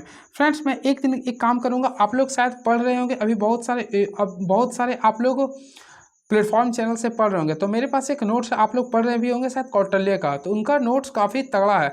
तो मैं उस नोट्स जो आया है आप लोग देखे होंगे 14 पेज का था, उसको मैं क्या करूँगा एक दिन पूरे यूट्यूब चैनल के माध्यम से पूरे के पूरे आप लोगों के बीच में डिस्कस कर दूंगा, और उसमें बहुत सारे मैं एक्स्ट्रा फैक्ट्स भी बता दूंगा जो आप लोगों के लिए काफ़ी इंपॉर्टेंस होगा, क्योंकि मैं उसमें बहुत सारे कंटेंट को और भी ऐड करने का प्रयास किया हूँ। तो अगर आप लोग रिप्लाई दीजिएगा, अगर आप लोग के लिए नीड होगा तो जरूर रिप्लाई दीजिएगा, क्योंकि वो नोट्स काफ़ी इंपॉर्टेंस है। होपफुली वो नोट्स को अगर आप लोग पढ़ लेते हैं तो आप लोग को जो अपकमिंग जो पेपर होने वाला है CBT 2 के लिए, तो उसके लिए काफ़ी इंपॉर्टेंस भी होगा। तो मेरा एक दिन प्लानिंग अगर आप लोग सपोर्ट कीजिएगा तो ज़रूर मैं उस चीज़ को होपफुली आप लोग का 3 या 4 दिन के अंदर उसे पूरे के पूरे जो 14 पेज था 2 घंटे का वीडियो बनाकर या फिर 1.5 घंटे का वीडियो बनाकर पूरे का पूरे अपलोड कर दूंगा। बस आप लोग कमेंट बॉक्स में लिखिए कि आप लोग को नीड है, बस कमेंट बॉक्स लिख दीजिएगा। चलिए next question, motor overload relay का उपयोग आमतौर पर किस लिए किया जाता है? तो सिंपल में आप लोग को बताना चाहता हूँ, मोटर ओवरलोड रिले का उपयोग आमतौर पर ओवरलोड प्रोटेक्शन के लिए करते हैं। तो राइट आंसर कीजिए, तो ऑप्शन नंबर बी को क्लिक कीजिएगा। ये सारे क्वेश्चन को उसमें ट्रिक से बताया हूँ, इसलिए आप लोग को बताना चाह रहा हूँ। क्लियर है? चलिए अब next question, DC shunt motor में उत्पादित बल आघूर्ण अनुपातित होती है। देखिए फर्स्ट ऑफ ऑल आप लोगों को मैं बताना चाहता हूँ, डीसी शंट मोटर में उत्पन्न बल आघूर्ण आर्मेचर जो होता है धारा के समानुपाती होती है। सिंपल में आप लोग पढ़े भी होंगे, तो इसका फॉर्मूला क्या होता है? T is directly proportional to applied current and flux होता है। तो राइट आंसर कीजिएगा। तो इसमें क्वेश्चन पूछा डीसी शंट मोटर में उत्पादित बल आघूर्ण यानी टॉर्क होता है किसके अनुपातिक होता है, यानी किसके प्रोपोर्शनल होता है? तो ऑप्शन के अकॉर्डिंग देख सकते हैं, सिंपल में आर्मेचर करंट के होते हैं। तो राइट आंसर कीजिए, तो ऑप्शन नंबर बी को क्लिक कर सकते हैं। क्लियर है? इसके साथ साथ ये फ्लक्स का भी होता है, लेकिन ऑप्शन में ये नहीं दिया है। क्लियर है? तो right answer option number A को काफ़ी अच्छे से क्लिक कर सकते हैं। चलिए अब नेक्स्ट क्वेश्चन आप लोगों के बीच में ये रहा, तो 27 नंबर देखते हैं क्वेश्चन क्या लिख रहा है ये। ट्रांसफार्मर आर रेटेड इन, तो ट्रांसफार्मर की क्षमता को किस में निरूपित करते हैं? तो ऑलरेडी आप लोग पढ़े होंगे, KVA में करते हैं। किस में करते हैं? KVA। तो राइट आंसर होगा KVA। इसके साथ साथ फ्रेंड आप लोग याद कीजिए, KVA की क्षमता में हम लोग ट्रांसफार्मर की रेटिंग को निर्धारित करते हैं। क्लियर है? कहीं कहीं इसका MVA का भी प्रयोग करते हैं। चलिए बातें करना चाहते हैं, देखिए ट्रांसफार्मर के बारे में, और याद रखिए ये तो आप लोग कहोगे AC ट्रांसफार्मर के लिए, देखिए यहाँ पे बताया नहीं है। देखिए AC ट्रांसफार्मर का जो प्रयोग करते हुआ KVA में करते हैं, लेकिन वही अगर DC जनरेटर की बात करते हैं, देखिए DC जनरेटर की बात करते हैं तो उसका जो हम लोग प्रयोग करते हैं वो किलोवाट में करते हैं। किस में करते हैं? किलोवाट में। क्लियर है? उसके साथ साथ अल्टरनेटर का निर्धारण के लिए AC तथा अल्टरनेटर के निर्धारण के लिए हम लोग KV और किलोवाट का प्रयोग दोनों का करते हैं, यानी कि अल्टरनेटर के प्रयोग के लिए KVA के साथ साथ किलोवाट का प्रयोग करते हैं। देखिए अगर क्वेश्चन आता है अल्टरनेटर के बारे में, देखिए मैं लिख देता हूँ अल्टरनेटर के बारे में। तो अल्टरनेटर के लिए प्रयोग के लिए हम लोग KVA का भी प्रयोग करते हैं, और KVA के साथ साथ हम लोग किलोवाट का भी प्रयोग करते हैं। ये दोनों प्रयोग करते हैं किस में? अल्टरनेटर में। क्लियर है? और इसके साथ साथ देखिए एक होता है KVAR, देखिए यहाँ पे ऑप्शन लिख रहा है KVAR, तो KVAR का फुल फॉर्म होता है किलो वोल्ट एम्पियर रिएक्टिव। तो इसका प्रयोग जो करते हैं रिएक्टिव शक्ति के लिए करते हैं। तो देखिए R4 होता है रिएक्टिव, तो KVA का प्रयोग जो करते हैं रिएक्टिव शक्ति के लिए करते हैं। ये सारे क्वेश्चन इंपॉर्टेंट है आप लोग के लिए। क्लियर है? बातें करना चाहते हैं रिएक्टिव शक्ति होता क्या? तो देखिए रिएक्टिव सर्किट को हम लोग Q से डिनोट करते हैं। इसका फार्मूला अगर निकालिए तो VI sin phi होता है, VI sin phi होता है। क्लियर है? इसके साथ साथ मैं आप लोगों को बताना चाहता हूँ, एक होता है KWH यानी किलो वाट आवर। तो किलो वाट आवर से विद्युत ऊर्जा को मापा जाता है, यानी इससे विद्युत ऊर्जा को मापते हैं। वही बातें करना चाहते हैं किलो वाट, तो किलो वाट से एक्टिव शक्ति को मापते हैं। अगर देखिए एक्टिव शक्ति की बात करते हैं तो हम लोग किलो वाट से मापते हैं। क्लियर है? चलिए अब नेक्स्ट क्वेश्चन देखते हैं आप लोग के बीच में क्या है। तो नेक्स्ट क्वेश्चन आप लोग के बीच में ये आ चुका है। देखिए एक चैनल जो कि एन टाइप अर्धचालक की संकीर्ण पट्टी होती है, उसे बनाने के लिए निम्नलिखित में से किस ट्रांजिस्टर का उपयोग किया जाता है? तो देखिए आप लोग को सिंपल में बताना चाहता हूँ, इसके लिए हम लोग FET का प्रयोग करते हैं, यानी कि फील्ड इफेक्ट ट्रांजिस्टर का प्रयोग करते हैं। तो राइट आंसर कीजिए, तो ऑप्शन नंबर डी को क्लिक कर सकते हैं। मैं फिर से बता देना चाहता हूँ, फिर से याद करिए, फील्ड इफेक्ट ट्रांजिस्टर का उपयोग एक एन टाइप अर्धचालक की संकीर्ण पट्टी के लिए करते हैं, जिसका उपयोग कहाँ पे करते हैं? ट्रांजिस्टर में करते हैं। क्लियर है? तो राइट आंसर कीजिए, तो ऑप्शन नंबर डी को क्लिक कर सकते हैं। इसका फुल फॉर्म याद कर लीजिए, फिर से मैं बोल रहा हूँ फील्ड इफेक्ट ट्रांजिस्टर होता है। क्लियर है? इसके साथ साथ एक होता है BJT, तो इसके BJT एक करंट कंट्रोल डिवाइस होता है। चलिए अब नेक्स्ट क्वेश्चन आप लोग के बीच में ये रहा। तो नेक्स्ट क्वेश्चन रहा, एकल फेज प्रेरण मोटर यानी सिंगल फेज इंडक्शन मोटर में कैपेसिटर का कार्य क्या होता है? होपफुली आप लोग देखे भी होंगे, तो मैं आप लोग को बताना चाहता हूँ, एकल फेज प्रेरण मोटर में यानी सिंगल फेज इंडक्शन मोटर में कैपेसिटर का कार्य होता है उच्च स्टार्टिंग टॉर्क को प्राप्त करना, यानी उच्च स्टार्टिंग टॉर्क को प्राप्त करना। तो सिंपल में अगर जाएगा तो ऑप्शन नंबर डी को काफ़ी अच्छे से क्लिक कर सकते हैं। Right answer option number D is the right answer. Clear है? इसके साथ साथ कैपेसिटर स्टार्ट मोटर में रनिंग वाइंडिंग सीधे एकल फेज AC स्रोत में संयोजित किया था। क्लियर है? चलिए अब नेक्स्ट क्वेश्चन देखते हैं क्या लिख रहा है ये। नेक्स्ट क्वेश्चन, किसी ज्यावक्रीय वोल्टता स्रोत में श्रृंखला के रूप में जोड़े गए संधारित्र तथा प्रतिरोधक पर विचार करें। संधारित्र के आर पार की वोल्टता प्रतिरोधक के आर पार की वोल्टता की तुलना में थीटा डिग्री कोण का पश्चगामी है, तो थीटा का मान क्या होगा? देखिए सिंपल में आप लोग को मैं एक डायग्राम बना देता हूँ। सबसे पहले देखिए इस टाइप से मैं एक डायग्राम बनाता हूँ, इसके अकॉर्डिंग आप लोग समझिए। देखिए सिंपल में आप लोग देखिएगा, जो मैं बताऊँ इसके अनुसार देखिए, ये आप लोग का करंट होता है, ये आप लोग का वोल्टेज होता है। क्लियर है? क्या हो रहा है? किसी ज्यावक्रीय वोल्टता श्रृंखला में श्रृंखला के रूप में जोड़े गए कैपेसिटर तथा प्रतिरोधक पर विचार करना है। संधारित्र के आर पर वोल्टेज प्रतिरोधक के आर पर वोल्टेज की तुलना में थीटा कोण एक पश्चगामी है यानी कि लीड कर रहा है। क्या कर रहा है? लीड कर रहा है। देखिए लीड कर रही है तो थीटा का कोण क्या होगा? तो सिंपल वे में देखिए जब भी ये लीड करेगा तो राइट आंसर जो होगा 180 डिग्री ले लेता है। क्या लेता है फ्रेंड्स? ये 180 डिग्री लेगा। तो ऑप्शन है तो बिल्कुल 180 डिग्री यानी ऑप्शन नंबर सी को क्लिक कर सकते हैं। तो राइट आंसर होगा option number C is the right answer. Clear है? वही बातें करना चाहते हैं। शुद्ध संधारित्र में धारा का वोल्टेज जो होता है वह 90 डिग्री अग्रगामी के लिए होता है यानी प्लस के लिए होता है। चलिए अब नेक्स्ट क्वेश्चन देखते हैं आप लोग के बीच में क्या लिख रहा है ये। तो नेक्स्ट क्वेश्चन इसके साथ साथ याद रखें फ्रेंड्स, शुद्ध प्रतिरोध में भी व आई के बीच जो फेज अंतर होता है वह जीरो होता है। क्या होता है? ये जीरो होता है। नेक्स्ट क्वेश्चन, डायोड पर पश्च बायरिश होने का प्रभाव क्या होता है? इफेक्ट ऑफ बाइस ऑन डायोड। तो सिंपल में आप लोग काफ़ी अच्छे से पढ़े भी होंगे। तो डायोड के पश्च बाइस होने से बैरियर विभव बढ़ जाता है। इसके साथ साथ इसमें लीकेज करंट का मान बढ़ जाता है। तो करंट का अर्थ लीकेज का मान तो बढ़ जाता है, साथ में बैरियर विभव का भी मान क्या होता है? बढ़ जाता है। तो राइट आंसर क्या है? तो ऑप्शन नंबर ए को क्लिक कर सकते हैं। क्लियर है? चलिए अब नेक्स्ट क्वेश्चन कि इन्वर्टर का प्रयोग क्या था। होपफुली आप लोगों को मैं बताया था इन्वर्टर। देखिए इन्वर्टर एक ऐसा, देखिए मैं लिख देता हूँ ताकि आप लोगों को कन्फ्यूजन ना हो। तो इन्वर्टर एक ऐसा डिवाइस होता है जो डीसी वोल्टेज को, देखिए ये एक ऐसा डिवाइस होता है, सबसे पहले याद रखिए एक ऐसा डिवाइस होता है जो डीसी वोल्टेज को एसी वोल्टेज में कन्वर्ट करता है। तो सिंपल में राइट आंसर किया, डीसी वोल्टेज को एसी वोल्टेज में बदलने का कार्य करता है। क्लियर है? ये होता है इन्वर्टर का कार्य होता है, यानी right answer option number A को क्लिक कर सकते हैं। चलिए अब नेक्स्ट क्वेश्चन देखते हैं क्या लिख रहा है। इसके साथ साथ फ्रेंड आप लोग को बताना चाहता हूँ साइक्लो कन्वर्टर की सहायता से एसी, चलिए इसके बारे में डिस्कस। अब देखिए एक क्वेश्चन आता है इन्वर्टर होता है एक रेक्टिफायर। तो रेक्टिफायर एसी को डीसी में बदल करता है, और डीसी को डीसी में कौन बदलता है फ्रेंड? तो आप लोग को पता है चॉपर करता है ये। चलिए सुरक्षा के लिए स्विच को नियंत्रित करना चाहिए। तो देखिए the switch should be control for safety. तो सिंपल में आप लोग को पता होगा, देखिए ऑप्शन लिख रहा न्यूट्रल केबल, फेज केबल, भूसंपर्क तार या कोई तार या केबल। तो सिंपल में हमेशा आप लोग को पता होगा जब भी आप लोग सुरक्षा के लिए किस स्विच का the switch should be control for safety. सुरक्षा के दृष्टिकोण से स्विचों को निम्नलिखित का नियंत्रण करना चाहिए। तो हमेशा उसे फेज केबल से हम लोग कंट्रोल करवाते हैं, यानी फेज करंट। यानी right answer option number B को क्लिक कर सकते हैं। क्लियर है? ऑलरेडी आप लोगों को पढ़े होंगे फेज केबल के स्विच से नियंत्रण करना होता है, जो कि एमसीए या एमसीबी या फिर फ्यूज लगाना चाहिए। क्लियर है? चलिए इसके साथ साथ आप लोगों को बताना चाहता हूँ फ्यूज जो होता है एक प्रकार का सुरक्षा का युक्ति होती है, और उसे हमेशा हम लोग हम लोग श्रेणी क्रम में जोड़ते हैं। अब फ्यूज की जो रेटिंग होता है वह एम्पियर में की जाती है। फ्यूज की जो रेटिंग होता है वह एम्पियर में की जाती है। क्लियर है? चलिए इसके साथ साथ एमसीबी का फुल फॉर्म आप लोग बताइए क्या होता है? मिनिएचर सर्किट ब्रेकर भी होता है। क्लियर है? चलिए अब फेज कलर, तो देखिए फेज कलर कुल होता है 3 कलर। देखिए आप लोग का इसका रूल आता है, तो फेज कलर कुल 3 होता है। देखिए मैं तीनों को शो कर दी हूँ, आप लोग कमेंट बॉक्स में लिख दीजिएगा ये तीनों कलर के बारे में। क्लियर है? ये 3 कलर होता है। चलिए और क्या, चलिए नेक्स्ट क्वेश्चन देखता हूँ क्या है ये। Question number 34। तो क्वेश्चन नंबर 34 आप लोग के सामने ये रहा, वह स्विच है जो बिंदुओं पर संयोजित परिपथ को क्या लिख रहा है? खोलता है। तो सिंपल में इसका राइट आंसर होगा ऑप्शन नंबर डी को क्लिक कीजिए, यानी कि सिंगल फेज स्विच। देखिए एकल पेज या फिर सिंगल पोल स्विच जो होता है एक ऐसा स्विच होता है जो 2 बिंदुओं पर संयोजित परिपथ को खोलने का कार्य करता है। क्लियर है? Right answer option number D को क्लिक कीजिएगा। 35 नंबर क्वेश्चन, स्टोरेज बैटरी का ट्रिकल चार्जिंग से मदद करती है। तो सिंपल में मैं आप लोग को बताना चाहता हूँ इसका राइट आंसर होगा बैटरी का उपयोग अवधि को बढ़ाने में।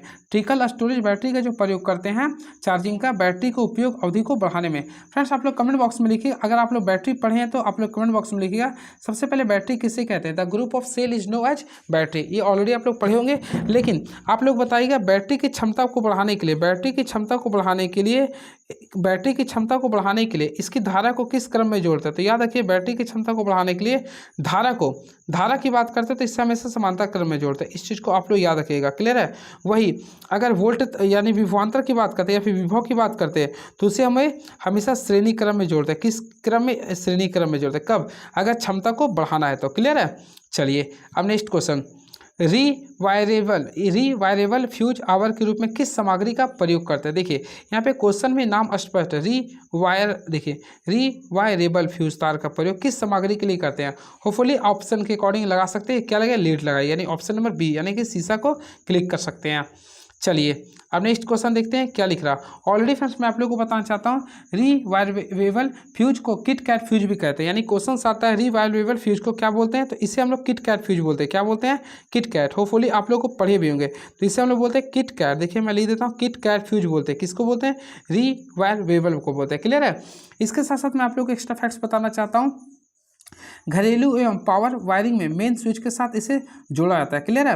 अब फ्यूज तार में सीसा और टिन की मात्रा होती है। चलिए अब very next question is now, निम्नलिखित दैनिक उपयोग के उपकरणों में से किस भू संपर्क की जरूरत नहीं होती है? तो ऑप्शन लिख रहा ऑटोमेटिक इलेक्ट्रिक वाटर हीटर की बॉडी, फिर सेकंड लिख रहा आप लोग के बीच में plastic body fan regulator, geyser या रेफ्रिजरेटर। तो सिंपल में देखिए बोला निम्नलिखित दैनिक उपयोग के उपकरणों में से किस भू संपर्क की जरूरत नहीं होती है। देखिए आप लोग जनरेटर का भी यूज करते हैं, सिंपल में गीजर का भी प्रयोग करते हैं, ऑटोमेटिक इलेक्ट्रिक वाटर हीटर की बॉडी का भी प्रयोग करते हैं, लेकिन प्लास्टिक बॉडी वाले फैन रेगुलेटर का प्रयोग नहीं करते। तो राइट आंसर कीजिए तो ऑप्शन नंबर 37 को, ऑप्शन नंबर बी को क्लिक कर सकते हैं। फ्रेंड्स आप लोग कमेंट बॉक्स में लिखिएगा जो अर्थिंग का जो तार होता है यानी भूसंपर्क जो तार होता है उसका कलर कैसा होता है। आप लोग कमेंट बॉक्स में लिखिए इसका कलर कैसा होता है। क्लियर? मैं वेट करूंगा आप लोग के आंसर का। चलिए अब very next question is now, निम्नलिखित में से किसके लिए उच्चतम, देखिए क्वेश्चन काफ़ी तगड़ा क्वेश्चन है ये, तो देखिए लिख रहा है निम्नलिखित में किसके लिए उच्चतम स्तर की प्रदीप्ति की आवश्यकता होती है। तो सिंपल में देखिए ऑप्शन लिख रहा proof reading, bedroom, hospital room या रेलवे रूम। तो किसके लिए हाईएस्ट लेवल इल्यूमिनेशन की आवश्यकता होती है? तो ऑप्शन के अकॉर्डिंग आप लोग प्रेजेंट माइंड का भी यूज करके बता सकते हैं। प्रूफ रीडिंग के लिए क्या करें? प्रूफ रीडिंग के लिए, यानी right answer option number A को क्लिक कर सकते हैं। चलिए नेक्स्ट क्वेश्चन, थर्मोकपल किसके सिद्धांत पे कार्य करता है?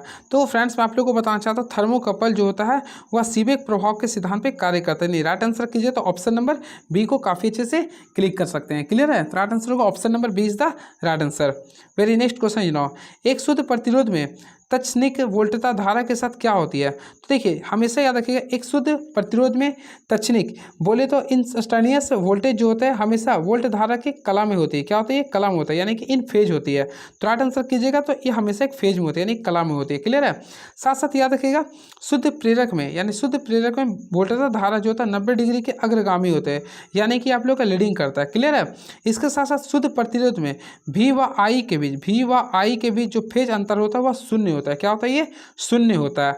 इसके साथ साथ मैं आप लोगों को बताना चाहता हूँ फाई। देखिए फाई होता क्या है, देखिए आप लोगों को मैं एक्स्ट्रा फैक्ट्स बता देना चाहता हूँ। देखिए सबसे पहले बोले फाई क्या है, तो देखिए हाँ ना जान, देखिए फाई जो होता है सिंपल में याद कर लिए, ये जो होता है फाई इसको लिखेगा तो इसके लिए लिखिएगा V/I, the ratio V/I is known as phi. Clear है? ऐसी के लिए हम लोग क्या करते हैं आगे लगा देते हैं कॉस फाई लगा देते हैं, इसका वैल्यू क्या होता है? 0 हो जाता है। क्लियर है? इसके साथ साथ याद रखिएगा शुद्ध कैपेसिटर की उपस्थिति में PF का जो वैल्यू होता है वह 0 होता है। 0 मीन्स क्या करता है? ये लीडिंग करता है। क्या करता है? ये लीडिंग करता है। क्लियर है?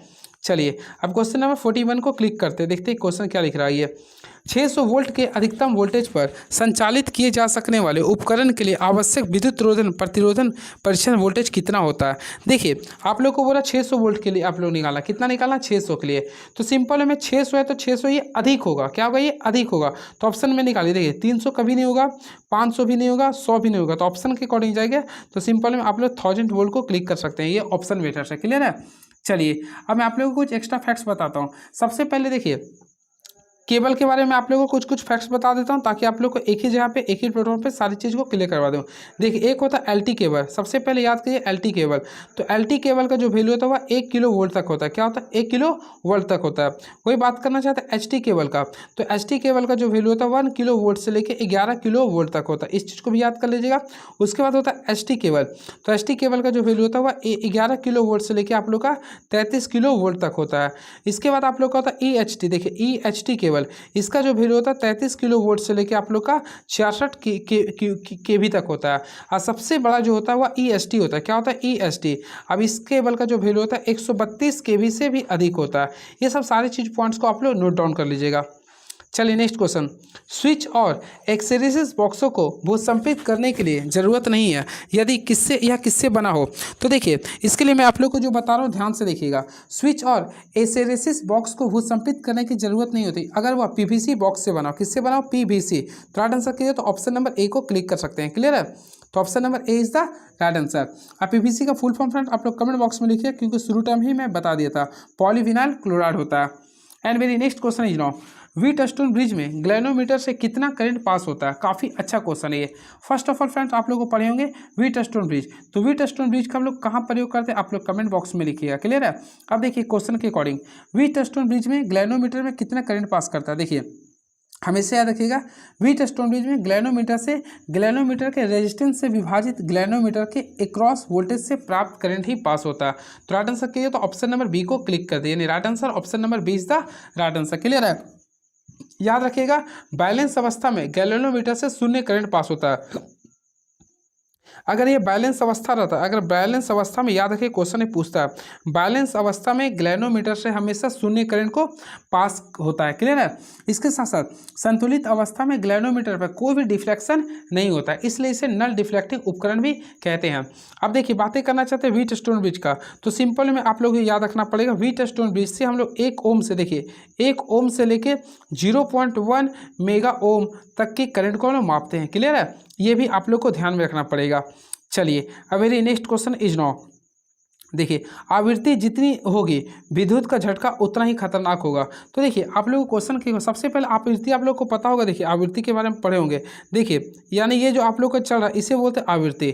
तो सिंपल में आप लोगों को समझाना चाहता हूँ, क्वेश्चन क्या लिख रहा है, आवृत्ति जितनी क्या होगी कि विद्युत का झटका उतना ही अधिक होगा। तो सिंपल में याद रखिएगा, विद्युत की आवृत्ति जितना कम होगा, यानी कि देखिए विद्युत की, देखिए मान लीजिए कि एक मैं यह बना दिया इसमें, तो दोनों में झटका किस में ज़्यादा होगा। तो देखिए बताइए, तो देखिए इसमें कम है तो इसमें ज़्यादा झटका होगा, इसमें ज़्यादा तो इसमें झटका कम होगा। क्योंकि देखिए इसके पीछे रीजन है ये अप डाउन रहती है, कभी बढ़ रहा कभी घट रहा, कभी बढ़ रहा ये घट रहा। तो यानी कि एक समय बढ़ेगा फिर घटेगा, तो यानी कि आप लोग को झटके को कम कर रहा। लेकिन ये अगर कम ही, अगर यानी कि अगर इसमें आवृत्ति कम रहेगा तो फ्रेंड ये अपने आप को खींच लेगा। तो इसलिए याद रखिएगा आवृत्ति जितनी कम होगी विद्युत का झटका उतना ही क्या होगा, अधिक लगेगा। तो राइट आंसर कीजिएगा तो ऑप्शन नंबर सी को क्लिक कर सकते हैं। फिर से ध्यान दीजिएगा, आवृत्ति जितनी कम होती है विद्युत का झटका उतना ही खतरनाक होता है। तो राइट आंसर कीजिए तो ऑप्शन नंबर सी को क्लिक कर दीजिएगा। क्लियर है।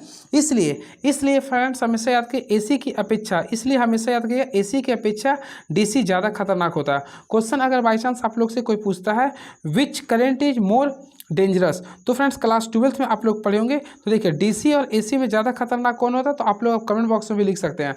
तो अभी जस्ट मैं आप लोग को बताया, देखिए डीसी का अगर आप लोग बनाते हैं तो इस टाइप से इसका ग्राफ बनाते होंगे, लेकिन अगर आप लोग एसी का बनाते हैं तो देखिए अप डाउन हो रहा।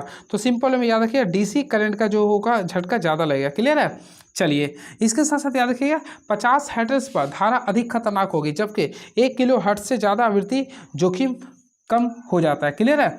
चलिए अब मेरी नेक्स्ट क्वेश्चन इज नाउ, तो नेक्स्ट क्वेश्चन आप लोगों के सामने ये रहा, फ्लेमिंग के बाएं हाथ का नियम इंगित नहीं करता है। सबसे पहले देखिए अगर आप लोग पढ़े होंगे तो फ्लेमिंग के बाएं हाथ को नियम को मैं 1 सेकंड में समझा देता हूँ। सबसे पहले आप लोग 3 चीज़ याद कर लीजिए। देखिए सबसे पहले आप फादर को याद कीजिए अपना, फिर मदर को भी याद कीजिए, और आने वाला कल में आप लोग का चिल्ड्रन होगा, इस चीज़ को याद कीजिएगा। अब देखिए मैं जो बोल रहा हूँ ध्यान से लिखिएगा। सबसे पहले F4 होता है, फोर्स होता है। F4 क्या होता है, फोर्स को होता है। क्लियर है। वही बातें करना चाहिए M से, तो M4 आप लोग का जो शो करता है वो मैग्नेटिक फील्ड को, यानी कि चुंबकीय बल को शो करता है, यानी कि मैग्नेटिक फील्ड या फिर मैग्नेटिक फोर्स को शो करता है। क्लियर है। C4 किसको शो करता है, C4 करंट को शो करता है, यानी ये 3 चीज़ होता है। अब बातें करना चाहते हो कौन किसको सपोर्ट करता है, तो देखिए फोर्स, तो फोर्स सबसे पहले अपना अगर आप लोग बाएं हाथ निकालते हैं तो सबसे पहले ऊपर अंगूठा है, तो अंगूठा शो करेगा फोर्स को, फिर तर्जनी आता है तो वह मैग्नेटिक फील्ड को शो करेगा, और लास्ट में मध्यमा जो आप लोग का आता है वह करंट को शो करेगा। क्लियर है। तो बोला किसको इंगित नहीं करती है, तो देखिए ऑप्शन के अकॉर्डिंग देखिए पहला चालक में वोल्टेज, तो ऑलरेडी मैं अभी आप लोग को बताया था इसमें वोल्टेज नहीं आता, तो right answer option number A को क्लिक कर सकते हैं। तो right answer option number A is the right answer. वही बातें करना चाहते देखिए चुंबकीय फ्लक्स की दिशा, तो ऑलरेडी मैं आप लोग को बताया था चुंबकीय फ्लक्स की दिशा को ये शो करता है। फिर चालक की गति की दिशा ऑलरेडी इसको भी शो करता है, धारा की दिशा को भी शो करता है। क्लियर है। चलिए अब नेक्स्ट क्वेश्चन आप लोग के बीच में ये रहा, पारेषण प्रणाली में फीडर विद्युत भेजता है। होपफुली फ्रेंड्स आप लोग को मैं बताना चाहता हूँ पारेषण प्रणाली में विद्युत जो भेजता है वह डिस्ट्रीब्यूटर को भेजता है। किसको भेजता है, डिस्ट्रीब्यूटर को। तो राइट आंसर कीजिए तो ऑप्शन नंबर बी को काफ़ी अच्छे से क्लिक कर सकते हैं। चलिए अब नेक्स्ट क्वेश्चन आप लोग के बीच में ये रहा, तो 47 नंबर क्वेश्चन आ गए हैं। आप लोग कमेंट बॉक्स में लिखिए फ्रेंड्स आप लोग को क्या दिक्कत हो रहा है या फिर कहाँ पे आप लोगों को कन्फ्यूजन हो रहा है, कमेंट बॉक्स में लिखिएगा। सारी चीज़ों को मैं पूरे के पूरे प्रयास करूँगा बताने के लिए। तो देखते हैं क्वेश्चन क्या लिख रहा, इंटीग्रल वायरिंग एप्लीकेशन के लिए निम्नलिखित में से किस हरे रंग का क्लोरीट होता है। सिंपल वे में देखिए हरे रंग की बात करना चाहता है, अभी जस्ट मैं आप लोगों को इशारा से ही बताया था। देखिए हरे की बात करना चाहते हैं, देखिए हरे रंग की अगर बात करते हैं, देखिए हरे की बात करना चाहते हैं तो हरा रंग हमेशा कहाँ होता है, पृथ्वी पे होता है। अब पृथ्वी से जो संपर्क तार होता है उसे बोलते हैं भू संपर्क तार। तो सिंपल में उसे हम लोग इंग्लिश में क्या बोलते हैं, अर्थ लाइन। तो ऑप्शन के अकॉर्डिंग लिखिएगा तो ऑप्शन नंबर सी को क्लिक कर सकते हैं। ऑप्शन नंबर क्या होगा, सी इज द राइट आंसर। तो जो ग्रीन कलर होता है उसे बोलते हैं अर्थ लाइन बोलते हैं। क्या बोलते हैं, अर्थ लाइन बोलते हैं। चलिए वही बातें करना चाहते हैं देखिए फेज लाइन की। तो फेज करंट के बारे में कुछ मैं एक्स्ट्रा फैक्ट्स बता देता हूं जो आप लोगों के लिए काफ़ी इंपॉर्टेंस होगा। देखिए ये फेज लाइन है। अब थोड़ा सा यहाँ पे देखिएगा, सबसे पहले फेज लाइन के बारे में बताता हूँ। सबसे पहले फेज लाइन 3 कलर से मिलकर बना होता है। सबसे पहला इसके सबसे ऊपर जो कलर होता है इसमें देखिए कौन सा कलर, रेड होता है। क्या होता है, रेड होता है। उसके बाद जो कलर होता है वह येलो होता है, क्लियर है। उसके बाद जो आप लोगों का कलर होता है ब्लू कलर होता है, क्लियर है। ये होता है आप लोगों का कलर होता है जिससे बोलते हैं RYB होता है, क्लियर है। अब इसके सबसे नीचे एक कलर होता है उसे बोलते हैं न्यूट्रल कलर। न्यूट्रल कलर का रंग कैसा होता है, ब्लैक होता है। इस चीज़ को भी आप लोग को ध्यान में रखना पड़ेगा। चलिए और इसके साथ साथ फ्लेक्सिबल केबल में न्यूट्रल तार को ब्लू रंग से भी व्यक्त करते हैं। इस चीज़ को भी आप लोग को ध्यान में रखना पड़ेगा। चलिए नेक्स्ट क्वेश्चन, निम्नलिखित में कौन सा मशीन विद्युत ऊर्जा को यांत्रिक ऊर्जा में परिवर्तित करती है। तो देखिए ऑप्शन के अकॉर्डिंग आप लोग को चलना पड़ेगा। निम्नलिखित में कौन सी मशीन विद्युत ऊर्जा को यांत्रिक ऊर्जा में बदलती है। सिंपल वे में ऑप्शन के अकॉर्डिंग चलिए, तो ऑप्शन के अकॉर्डिंग चलिए। देखिए पहला बोला डायनेमो। तो डायनेमो एक ऐसा डिवाइस होता है फ्रेंड जो आप लोग को मैं बताना चाहता हूँ मैकेनिकल एनर्जी को, यानी कि मैकेनिकल एनर्जी को इलेक्ट्रिकल एनर्जी में बदलता है। तो पहला को आप लोग कैंसिल कर सकते हैं। बातें करना चाहते हैं SMPC। तो ये SMPC का सबसे पहले आप लोग फुल फॉर्म लिखिएगा। SMPC का आप लोग फुल फॉर्म लिखिएगा, आप लोग बताइएगा। आप लोग SMPC का फुल फॉर्म लिखिएगा। बातें करना चाहते हैं UPS का, तो UPS का फुल फॉर्म कमेंट बॉक्स में लिखिएगा। तो देखिए ऑप्शन के अकॉर्डिंग जो इसका राइट आंसर होगा सिंक्रोनस मोटर। सिंक्रोनस मोटर एक ऐसा डिवाइस होता है जो विद्युत ऊर्जा को यांत्रिक ऊर्जा में बदलता है।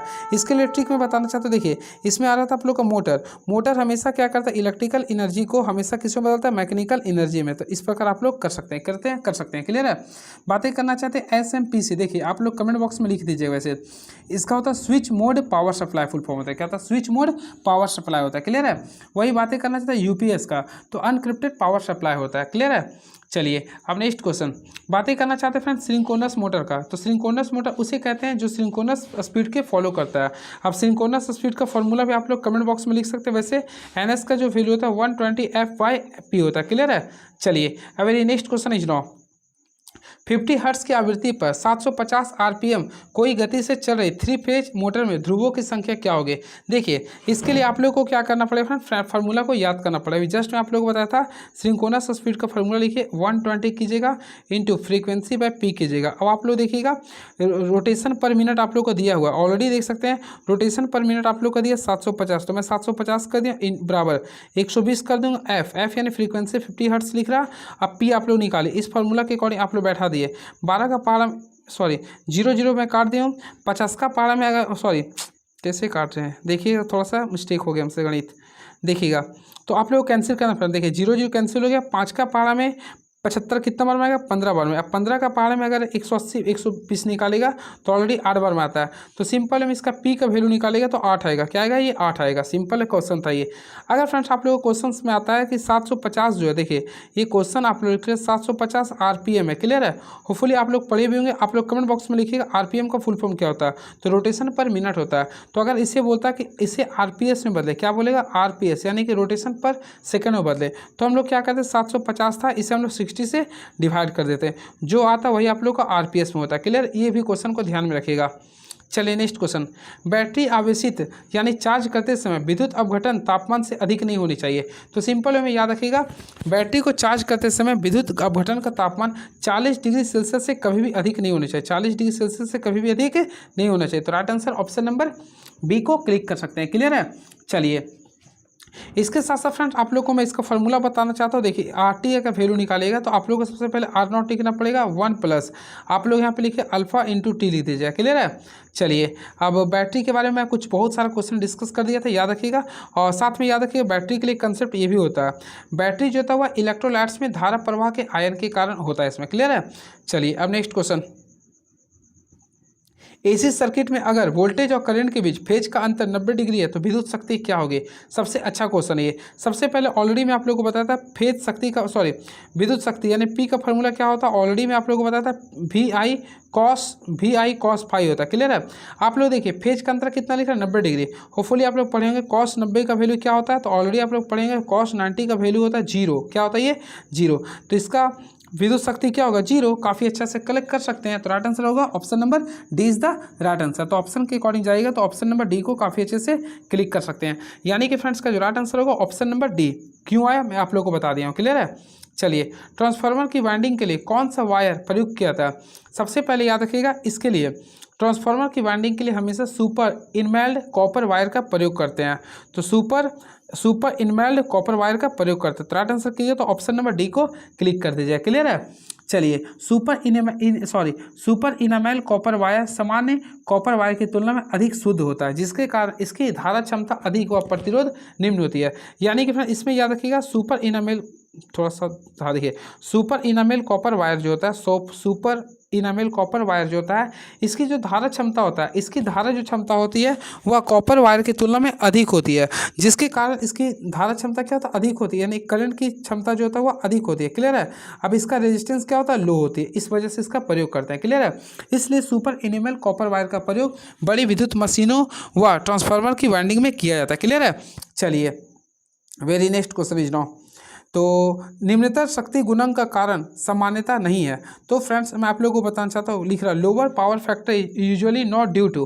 तो देखिए इसका राइट आंसर होगा इंडिकेंट्स लैंप के बारे में। देखिए तापदीप्त लैंप पे तो तापदीप्त निम्नतर शक्ति गुणांक का कारण सामान्यता क्या नहीं है, तो तापदीप्त दीप होगा। क्लियर। तो right answer option number A को क्लिक कर दीजिएगा। चलिए नेक्स्ट क्वेश्चन, घरेलू सीलिंग पंखा किसका उदाहरण है। तो ऑलरेडी आप लोग घरेलू सीलिंग पंखा का जो यूज होता है ये आप लोग का एकल फेज सिंगल मोटर का होता है। तो एकल फेज सिंगल मोटर का एग्जांपल होता है। Right answer option number A को क्लिक कर सकते हैं। बातें करना चाहते हैं एकल फेज सिंगल मोटर का, तो फ्रेंड्स याद रखिएगा एकल फेज सिंगल जो मोटर होता है उसमें केवल एक वाइंडिंग होता है, इसलिए ये आपस में सेल्फ स्टार्टिंग नहीं होता। ये क्वेश्चन आता है इसमें कौन सा ऐसा मशीन है जो सेल्फ स्टार्टिंग नहीं होता है, तो एकल फेज प्रेरक। इसके साथ साथ 3 फेज सिंक्रोनस मशीन, इसके साथ साथ 3 फेज सिंक्रोनस मशीन भी सेल्फ स्टार्टिंग नहीं होता है। क्लियर है। और याद रखिएगा इसको सेल्फ स्टार्टिंग बनाने के लिए मुख्य कुंडलन को समांतर में एक सहायक कुंडली का प्रयोग करते हैं। क्लियर है। चलिए very next question is now. तो नेक्स्ट क्वेश्चन आप लोगों के सामने ये रहा। चलिए नेक्स्ट क्वेश्चन ये रहा, निम्नलिखित में से कौन से संयोजन में उभयनिष्ठ बिंदु होता है। तो ऑलरेडी आप लोग सेट में काफ़ी अच्छे से क्लिक भी किए होंगे, ये प्रीवियस ईयर क्वेश्चन था। तो कौन सा संयोजन में उभयनिष्ठ उदासीन बिंदु होता है। उदासीन तो हमेशा याद रखिए स्टार में जो होता है उदासीन बिंदु होता है। क्लियर है। चलिए इसके बारे में कुछ समझा देता हूँ। सबसे पहले देखिए स्टार संयोजन में उभयनिष्ठ उदासीन बिंदु उपस्थित होता है। इस संयोजन में कुल तार देखिए बातें करना चाहते हो स्टार के बारे में। देखिए थोड़ा सा लंबा ले देता हूँ ताकि आप लोगों को कन्फ्यूजन ना हो। देखिए सबसे पहले मैं स्टार की बातें करना चाहता हूँ। देखिए ये स्टार संयोजन होता है। क्लियर है। तो स्टार संयोजन में कुल तार की जो संख्या था वह 3 होता है। सबसे पहले तार की संख्या अगर बोलते हैं तो स्टार संयोजन में कुल तार की संख्या 4 होता है। 1 तार 2 तार, इसके बाद आप लोग का ब्लू होता है। क्लियर है। इसमें एक और तार का यूज करते हैं, उसे बोलते हैं न्यूट्रल तार, यानी कि एक और न्यूट्रल तार का प्रयोग करते हैं। ये आप लोग का जुड़ा होता है। क्लियर। इस चीज़ को याद रखिएगा। क्लियर है। इसके साथ साथ इसमें याद रखिएगा इसमें सबसे पहले इसका मैं पूरे का पूरा डायग्राम बना देता हूँ जो आप लोगों के लिए कन्फ्यूजन ना करे। सबसे पहले इसमें याद रखिएगा न्यूट्रल तार जो होता है वह आप लोग का स्टार बिंदु से जुड़ा होता है, पर न्यूट्रल तार आप लोग का डेल्टा संयोजन से नहीं जुड़ा होता। क्लियर है। चलिए इसका थोड़ा सा मैं आप लोग के सामने इसका सर्किट को बना देता हूँ जो आप लोग को कन्फ्यूजन ना करे। देखिए इस टाइप से आप लोग को बनाना पड़ेगा। देखिए 1 फेज 2 फेज और यहाँ पे 3 फेज कीजिएगा। क्लियर है। अब यहाँ पे आप लोग यूज करते हैं तो यहाँ पे देखिए इस टाइप से आप लोग को यूज करना पड़ेगा। देखिए इस टाइप से यूज करना पड़ेगा, फिर यहाँ से आप लोग को इस टाइप से यूज करना पड़ेगा, फिर आप लोग को यहाँ से इस टाइप से यूज करना पड़ता है। क्लियर है। ये फेज 1 होता है, ये फेज 2 होता है, ये फेज 3 होता है और ये आप लोग यहाँ पे न्यूट्रल ले जाता है। चलिए अब नेक्स्ट क्वेश्चन अगर किसी कंडक्टर में 40 कूलम चार्ज 4 सेकेंड से ज़्यादा समय तक प्रवाहित होता है तो करंट का मान क्या होगा। देखिए सबसे पहले करंट का मान क्या होगा, इसके लिए सबसे पहले फार्मूला को याद करना पड़ेगा। ऑलरेडी आप लोगों को पता है क्यू का फार्मूला क्या होता है, आई टी होता है। क्यू बराबर क्या होता है, आई टी होता है।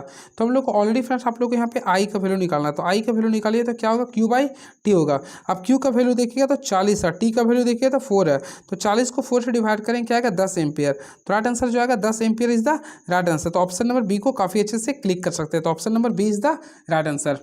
चलिए नेक्स्ट क्वेश्चन। निम्न शीर्ष तथा ज़्यादा विसर्जन के लिए उपयोग किए जाने वाला जलीय टरबाइन क्या होता है? होपफुली आप लोग काफ़ी अच्छे से पढ़े भी होंगे। तो यहाँ पे क्वेश्चन आप लोग देख सकते हैं, लिख रहा निम्न शीर्ष तथा ज़्यादा विसर्जन के लिए उपयोग किए जाने वाला जलीय टरबाइन क्या होता है? तो इसका जो राइट आंसर होगा कपलान टरबाइन होगा, यानी कपलान टरबाइन होगा। तो right answer option number B को क्लिक कर लीजिए। चलिए very next question is now electric arc furnace में प्रयुक्त इलेक्ट्रोड कौन सा होता है? तो फ्रेंड्स याद रखिएगा, इलेक्ट्रिक आर्क फर्नेस में हमेशा जिस इलेक्ट्रोड का प्रयोग करते हैं वह कार्बन का होता है। किसका होता है ये? कार्बन का। तो राइट आंसर कीजिए, तो option number C is the right answer. चलिए वेरी नेक्स्ट क्वेश्चन। प्रतिरोधक ऊर्जा के किस रूप में विलुप्त करता है? In what form does the resistor dissipate energy? तो फ्रेंड्स मैं आप लोगों को बताना चाहता हूँ, इसका जो राइट आंसर होगा 659 का ऑप्शन नंबर ए होगा, यानी उष्मा के रूप में करता है। याद रखिए, प्रतिरोध में जब विद्युत धारा प्रवाहित की जाती है तो यह गर्म होता है, जिससे उष्मा उत्पन्न होती है। तो राइट आंसर कीजिए, तो ऑप्शन नंबर ए को काफ़ी अच्छे से क्लिक कर सकते हैं। क्लियर है? चलिए very next question is now निम्नलिखित में से किस विकल्प के दौरान पी टर्मिनल बैटरी के धनात्मक सिरों से तथा एन टर्मिनल बैटरी से के ऋणात्मक सिरों से संयोजित किया था? किस विकल्प के दौरान पी टर्मिनल बैटरी के धनात्मक सिरे से तथा एन टर्मिनल बैटरी के ऋणात्मक सिरे से संयोजित किया था? तो फ्रेंड्स मैं आप लोगों को बताना चाहते हैं, हमेशा फॉरवर्ड बायस में इसका प्रयोग करते हैं। तो राइट आंसर कीजिए, तो ऑप्शन नंबर ए को क्लिक कर सकते हैं, फॉरवर्ड बायस में करते हैं। क्लियर है? चलिए अब very next question is now. तो नेक्स्ट क्वेश्चन ये रहा, निम्नलिखित में कौन सा घटक चुंबकीय क्षेत्र के रूप में ऊर्जा संग्रहित करता है? तो ऑलरेडी आप लोग पढ़े होंगे, कार्बन इंडक्टर जो होता है वह चुंबकीय क्षेत्र के रूप में ऊर्जा को संग्रहित करता है। तो राइट आंसर कीजिए, तो ऑप्शन नंबर ए को काफ़ी अच्छे से क्लिक कर सकते हैं। क्लियर है? बातें करना चाहते हैं इसके बारे में, तो यह एक प्रकार का अच्छा इंडक्टर होता है। क्लियर है? और बातें करना चाहते हैं टंगस्टन के बारे में, तो टंगस्टन एक प्रकार का उच्च प्रतिरोधी पदार्थ होता है, जिसका प्रयोग हम लोग बल्ब के फिलामेंट में भी करते हैं। क्लियर है? चलिए very next question is now राष्ट्रीय विद्युत संहिता का उपयोग निम्नलिखित में से किस लिए नहीं किया जाता है? देखिए नहीं बोल रहा, यहाँ पे फोकस कीजिए फ्रेंड, नहीं लिख रहा। क्लियर है? तो देखिए सबसे पहले लिख रहा उपकेंद्र डिजाइन, फिर लिख रहा आवासीय भवन वायरिंग, वाणिज्यिक भवन वायरिंग, औद्योगिक भवन वायरिंग। तो ऑप्शन के अकॉर्डिंग अगर आप लोग चलिएगा तो देखिए उपकेंद्र डिजाइन के लिए प्रयोग हम लोग इसका नहीं करते। तो राइट आंसर कीजिए, तो ऑप्शन नंबर ए को क्लिक कर दीजिएगा। चलिए अब बस क्वेश्चन कुछ और बचा है। चलिए नेक्स्ट क्वेश्चन, ट्रांसमिशन लाइन की वृद्धि प्रतिबाधा का परिभाषित करें। तो देखिए surge impedance of transmission line is defined as, तो सिंपल में आप लोगों को मैं बताना चाहता हूँ, सर्ज इम्पीडेंस को अगर लिखना चाहते हैं सबसे पहले इसे जेड से डिपेंड करते हैं। क्लियर है? इसका जो फॉर्मूला होता है √L/C होता है, √L/C होता है, जहाँ L4 होता है इंडक्टेंस होता है, C4 होता है कैपेसिटेंस होता है। क्लियर है? तो √L/C होता है, तो ऑप्शन है, तो बिल्कुल ऑप्शन नंबर ए को काफ़ी अच्छे से क्लिक कर सकते हैं, यानी right answer option number A is the right answer. Clear है? याद रखिएगा, सर्ज इम्पीडेंस लाइन की लंबाई पर निर्भर नहीं करती है। क्लियर है? भूमिगत केबल का सर्ज इम्पीडेंस ओवरहेड लाइन का 1/10वां भाग होता है। चलिए very next question is now AC की अपेक्षा डीसी का मुख्य फायदा क्या? होपफुली मैं इससे पहले बताया था। देखिए एसी की अपेक्षा डीसी का मुख्य फायदा क्या है? तो देखिए ऑप्शन लिख रहा इजी जनरेशन, देखिए सरल जनन, नहीं ये तो गलत हो जाएगा, सरल संचरण इजी ट्रांसमिशन, नहीं ये भी गलत हो जाएगा। देखिए step up and step down, step up ये में भी हो सकता है। लास्ट लिखा इजी स्टोरेज, देखिए सबसे पहले याद रखिए एसी के अपेक्षा डीसी का मुख्य फायदा है ना कि इसे हम लोग आसानी से स्टोरेज करते हैं। क्या करते हैं? आसानी से स्टोरेज करते हैं। तो right answer option number D को क्लिक कर दीजिए। क्लियर है? याद रखिए एसी के अपेक्षा डीसी का मुख्य लाभ होता है डीसी करंट को आसानी से स्टोर कर सकते हैं। देखते होंगे आप लोग अपना घर में भी इन्वर्टर में आप लोग यूज करते हैं, ताकि उसका करंट को बाद में हम लोग यूज कर सकते हैं। क्लियर है? तो ये आप लोगों का सबसे बड़ा फायदा हो सकता है ऑप्शन के अकॉर्डिंग। क्लियर है? चलिए सेंटर टैप ट्रांसफार्मर के एक पूर्ण तरंग डिस्टकारी बनाने के लिए कितने डायोड की आवश्यकता होती है? तो देखिए सेंटर टैप ट्रांसफार्मर की बातें करना चाहते हैं तो याद रखिए सेंटर टैप ट्रांसफार्मर के एक पूर्ण तरंग, तो पूर्ण तरंग की जब भी बात करते हैं तो इसके लिए हम लोग 2 का प्रयोग करते हैं। कितना का करते हैं? 2 का। तो right answer option number B को क्लिक कर सकते हैं। तो right answer option number B is the right answer. आप कोरोना प्रभाव को कैसे कम कर सकते हैं? होपफुली फ्रेंड्स आप लोग देखते होंगे, अगर आप लोग ट्रेन को देखते होंगे पास करते, ट्रेन जो जाता है तो उसके ऊपर देखते होंगे लाइनिंग का जो बिछा होता है, तो उसी का कुछ पार्ट्स होता है जिसे हम लोग कोरोना भी कहते हैं। क्लियर है? तो देखिए आप कोरोना प्रभाव से कैसे कम कर सकते हैं? तो देखिए सबसे पहले याद रखिए कंडक्टर और ACSR कंडक्टर के बीच के उचित अंतराल करके। तो राइट आंसर करेंगे bye maintaining approaching intervals between the use of the conductor and the bat conductor. Clear है? चलिए नेक्स्ट क्वेश्चन देखते हैं अब आप लोग के बीच में क्या लिख रहा है ये। कोरोना के कारण ओजोन की उपस्थिति विद्युत प्रणालियों के प्रभाव में क्या डालती है? तो सिंपल में ये चालक के संरक्षक करके, यानी कि corroding conductor. Option number B is the right answer. Progressive lap या वेव वाइंडिंग में फ्रंट पिच कितनी होती है? देखिए ये कल मैं आप लोगों को बताया था। देखिए आप लोग हमारा वीडियो को देखते होंगे फ्रेंड्स, तो काफ़ी क्वेश्चन को मैं बहुत तोड़ के बता देता हूं जो आप लोगों को जस्ट लाइक सेम क्वेश्चन आ जाएगा पेपर में। तो लिखा प्रोग्रेसिव लैप या वेव वाइंडिंग में फ्रंट पिच कितनी होती है? होपफुली मैं आप लोगों को बताया था। देखिए फ्रंट पिच का जो वैल्यू होता है यानी एफ पी, सबसे पहले मैं आप लोग को बताया था दोनों का, इसमें जो होता है इसमें दोनों का बी प्लस एफ होता था। क्या होता है? बी प्लस एफ होता था, यानी कि बैक प्लस फ्रंट होता था। क्लियर है? पिच डिफरेंस होता था। तो याद रखें इसमें जो भी होगा ना यानी वाई बी से कम होता है, तो राइट आंसर कीजिएगा। तो पिच बैक पिच से कम होता है, याद रखिएगा। तो प्रोग्रेसिव लैप या वेव वाइंडिंग में फ्रंट पिच जो होता है ना बैक पिच से कम होता है। क्लियर है? इस चीज़ को आप लोग को ध्यान में रखना पड़ेगा, जो कि कल मैं बताया था। याद रखिएगा जब वाइंडिंग लीड्स को कम्यूटेटर और सेगमेंट के साथ इस प्रकार संयोजित किया जाता है कि वे एक दूसरे को ओवरलैप ना करे। चलिए अब नेक्स्ट क्वेश्चन, इसके साथ साथ आप लोग याद रखिए कम्यूटेटर पिच का मान, यानी कम्यूटेटर पिच का मान 1 रखा जाता है इसमें। चलिए, और रेट्रोग्रेसिव वाइंडिंग, रेट्रोग्रेटिव वाइंडिंग का जो मान होता है इसमें -1 होता है। Very next question is now, rotary inverter में रोटर सॉफ्ट के एक और कम्यूटेटर स्थापित किया था जबकि स्लिप रिंग में स्थापित किया था। तो सिंपल में याद रखिए रोटर के पक्ष में किया था। किसके पक्ष में किया था? रोटर के अन्य पक्ष के लिए। तो राइट आंसर कीजिए तो ऑप्शन नंबर डी को क्लिक कर दीजिएगा। बातें करना चाहते हैं रोटरी कन्वर्टर होता क्या? देखिए आप लोग कन्फ्यूज कर रहे होंगे। तो देखिए रोटरी कन्वर्टर एक प्रकार की मशीन होती है जो डीसी को एसी में या फिर एसी को डीसी में परिवर्तित करती है। क्लियर? इसे बोलते हैं रोटरी कन्वर्टर करते हैं। रोटरी का अर्थ ही होता है घूर्णन करने वाले युक्ति। याद रखिएगा रोटरी का अर्थ क्या होता है? घूर्णन करने वाले युक्ति। क्लियर है? इसका प्रयोग वहाँ किया जाता है, देखिए इसका प्रयोग वहाँ किया जाता है यदि किसी मशीन को किसी प्राइम मूवर से घुमाया जाए तो कम्यूटेटर की साइड डीसी सप्लाई एवं स्लिप रिंग की साइड एसी सप्लाई उत्पन्न हो जाए। क्लियर है? तो याद रखिएगा एसी को डीसी या फिर डीसी को एसी में बदलने वाले को रोटरी कन्वर्टर करते हैं। चलिए अब क्वेश्चन नंबर हम लोग 70 आ चुके हैं। तो 70 नंबर क्वेश्चन ये रहा, एक ट्रांजिस्टर में बहुत पर देखिए तो क्वेश्चन नंबर 70 की ओर बताना चाहते हैं। एक ट्रांजिस्टर में बहुत निम्न वोल्टता पर शक्ति खपत बिल्कुल निम्न होती है। तो राइट आंसर कीजिए तो ऑप्शन नंबर बी को क्लिक कर दीजिए। Option number B is the right answer. Clear है? तो एक ट्रांजिस्टर में बहुत निम्न वोल्टता पर शक्ति खपत क्या होता है? बिल्कुल ही कम होती है। तो right answer option number B को क्लिक कर दीजिएगा। किसकी मदद के साथ एसी जनरेटर विद्युत ऊर्जा को बाहरी भाग के लिए संचालित करता है? तो सिंपल में देखिए बोल रहा किसके मदद के साथ एसी जनरेटर विद्युत ऊर्जा को बाहरी भाग के लिए संचालित करता है। तो इसके लिए जो राइट आंसर होगा फ्रेंड याद रखिए स्लिप रिंग की मदद से। किसकी मदद से? स्लिप रिंग की मदद से करता है। सिंपल में याद रखिएगा एसी जनरेटर विद्युत ऊर्जा को स्लिप रिंग की मदद से बाहरी परिपथ को प्रदान करता है। क्लियर है? घूर्णी आर्मेचर प्रारूपी स्लिप रिंग का प्रयोग करके एसी आपूर्ति प्रदान करते हैं। क्लियर है? चलिए अब नेक्स्ट क्वेश्चन देखते हैं क्या लिख रहा है ये। 3 फेज प्रेरण मोटर में स्टार डेल्टा स्टार्टर मुख्यतः किसके लिए प्रयोग किया था? देखिए 3 फेज प्रेरण मोटर में स्टार डेल्टा स्टार्टर मुख्यतः किस लिए प्रयोग किया था? तो सिंपल में फ्रेंड्स आप लोगों को पता होगा 3 फेज प्रेरण मोटर में स्टार डेल्टा स्टार्टर का जो प्रयोग करते हैं प्रारंभिक धारा को कम करने के लिए करते हैं, यानी कि रिड्यूस द स्टार्टिंग स्पीड। यानी कि 3 फेज इंडक्शन मोटर में स्टार डेल्टा का जो प्रयोग करता है स्टार्टर का, इसके मदद से हम लोग क्या करते हैं? प्रारंभिक गति को कम करने के लिए प्रयोग करते हैं। क्लियर है? इसके साथ साथ मैं आप लोगों को बताना चाहता हूँ स्टार डेल्टा स्टार्टर के प्रयोग से धारा 1/3 कम हो जाता है। क्वेश्चन आता है स्टार डेल्टा स्टार्टर के प्रयोग से धारा कितना कम हो जाता है? तो 1/3 कम हो जाता है। इस चीज़ को याद कर लीजिएगा, 1/3 कम हो जाता है। क्लियर है? और स्टार डेल्टा स्टार्टर का प्रयोग जो होता है वह 5 HP यानी 5 हॉर्स पावर से लेके आप लोग का 20 हॉर्स पावर तक की प्रेरण मोटर को स्टार्ट करने के लिए आता है। क्लियर है? चलिए याद रखिए 1/3 स्टार से डेल्टा जाता है तो 1/3, वही डेल्टा से स्टार अगर जाते हैं तो 3 गुना हो जाता है। इस चीज़ को भी आप लोग को ध्यान में रखना पड़ेगा। चलिए अब क्वेश्चन नंबर हम लोग आते हैं क्वेश्चन नंबर 73 में। लंबी दूरी का विद्युत परिक्षेपण यानी पावर ट्रांसमिशन पर क्या किया था? Long distance power transmission is done at. तो सिंपल में याद रखिएगा लंबी दूरी का विद्युत ट्रांसमिशन उच्च वोल्टेज पर किया था। कहाँ पे किया था? उच्च वोल्टेज पे। तो राइट आंसर जाइएगा तो ऑप्शन नंबर ए को क्लिक कर दीजिएगा। क्लियर है?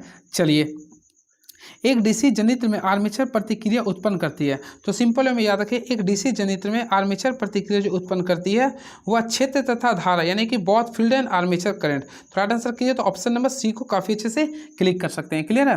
अब देखिए आर्मेचर प्रतिक्रिया दो प्रकार के होते हैं, एक होता है क्रॉस मैग्नेटाइजिंग, देखिए एक होता है क्रॉस मैग्नेटाइजिंग होता है, एक होता है डी मैग्नेटाइजिंग होता है। क्लियर है। इस चीज़ को भी आप लोग को ध्यान में रखिएगा। नेक्स्ट वीडियो में आऊँगा तो मैं आप लोगों को क्रॉस फिर डी मैग्नेटाइजिंग सारी चीज़ को मैं बता दूंगा। फ्रेंड्स आप लोग कमेंट बॉक्स में लिखिएगा, मैं जो आप लोग को बोला था, जो नोट्स आप लोग देखे होंगे कौटलिया वाले सर आप लोग को दिए थे, जो कि सबसे ज़्यादा अभी तक पूरे यूट्यूब पर पूरे अभी एएलपी के लिए सबसे ज़्यादा अगर किसी के लिए मदद कर रहे हैं तो कौटलिया वाले सर कर रहे हैं। क्लियर है।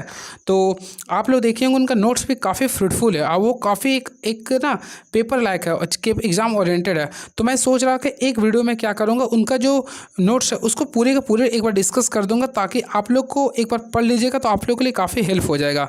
और बाकी सर का तो क्लास आप लोग देख ही रहे होंगे, तो मैं वो प्लानिंग सोच रहा हूँ। आप लोग कमेंट बॉक्स में लिखिएगा क्या वो बेटर होगा। चलिए नेक्स्ट क्वेश्चन देखिए, कम वोल्टेज उपकरणों 40 वोल्ट पर मेगा टेस्ट करने के लिए पर्याप्त वोल्टेज रेटिंग होता है। तो सिंपल में याद रखिए, कम वोल्टेज उपकरणों में 40 वोल्ट पर मेगा टेस्ट करने के लिए पर्याप्त रेटिंग जो होना चाहिए वो 500 वोल्ट होना चाहिए। कितना होना चाहिए? 500 वोल्ट होना चाहिए। तो राइट आंसर कीजिए, तो ऑप्शन नंबर डी को क्लिक कर दिए। बातें करना चाहते हैं मेगर का। देखिए मेगर का सिंपल में याद रखिए, मेगर का प्रयोग उच्च प्रतिरोध का मापन के लिए हम लोग करते हैं, यानी कि उच्च प्रतिरोध के मापन के लिए करते हैं। क्लियर है। इसके साथ साथ मेगर प्रतिरोध का मान जो होता है हमेशा मेगा ओम में प्रदर्शित करते हैं, मेगा ओम में प्रदर्शित करते हैं। अब मेगर के पैमाने से दो बिंदु मेगर पैमाने में दो बिंदु शून्य अथवा अनंत होता है, यानी इसमें शून्य तथा क्या होता है, एक अनंत होता है। क्लियर है। इसके साथ साथ आप लोग देखे होंगे इसके दो वैल्यू होता है, एक होता है मेगर का अगर आप लोग बनाते हैं पैमाना तो देखिए एक होता है आप लोग का शून्य से लेकर, एक होता है इन्फिनिटिव के लिए, ये आप लोग के लिए शंट के लिए होता है। देखिए आप लोग पढ़े होंगे शंट ओम मीटर का, तो शंट ओम मीटर में होता है 0 से इन्फिनाट तक होता है, एक होता है सीरीज वाला में, तो सीरीज में इन्फिनाट से आप लोग का ओम होता है 0 होता है। क्लियर है। तो ये होता है। और शॉर्ट सर्किट में शून्य तथा ओपन सर्किट में होने पर अनंत को प्रदर्शित करता है। चलिए ये रहा, बहुत सारे मैं कमेंट में देखा था, बहुत सारे हमारे फ्रेंड्स लोग ने ये कमेंट में लिखा था कि आप थोड़ा आंसर की को भी शो कर दीजिए। तो देखिए मैं आप लोग के बीच में आंसर की को भी ले आया हूँ, तो अगर आप लोग को कन्फ्यूजन है तो आप लोग आंसर की देख सकते हैं और इसका स्क्रीनशॉट कर सकते हैं। क्लियर है। और आप लोग कमेंट बॉक्स में लिखिएगा आप लोग को किस टाइप का क्लास को नीड है। मैं इसको तो कंटिन्यू रखूँगा, यानी कि टोटल मेरे पास 20 सेट है, और इसके साथ साथ मैं जो प्रीवियस ईयर जो क्वेश्चन आया था उस चीज़ को भी मैं डिस्कस करूँगा। मेरा एक प्लानिंग था, एक बार कंसेप्ट के लिए मैं आप लोगों के लिए वो जो नोट्स था उस चीज़ को मैं इस यूट्यूब चैनल के माध्यम से पूरे का पूरे करवा दूं, ताकि बहुत सारे चीज़ आप लोग को रिकॉल हो जाए। क्लियर है। और एक वीडियो पे देख लीजिएगा ना, तो आप लोग के लिए काफ़ी सफिशिएंट होगा। तब तक आप लोग अपना कमेंट बॉक्स में राय दीजिएगा मैं क्या करूँ। क्लियर है। तब तक आप हमारे चैनल के साथ बने रहिए। Thank you so much. Hope for the best and all the best for your bright future. Thank you so much.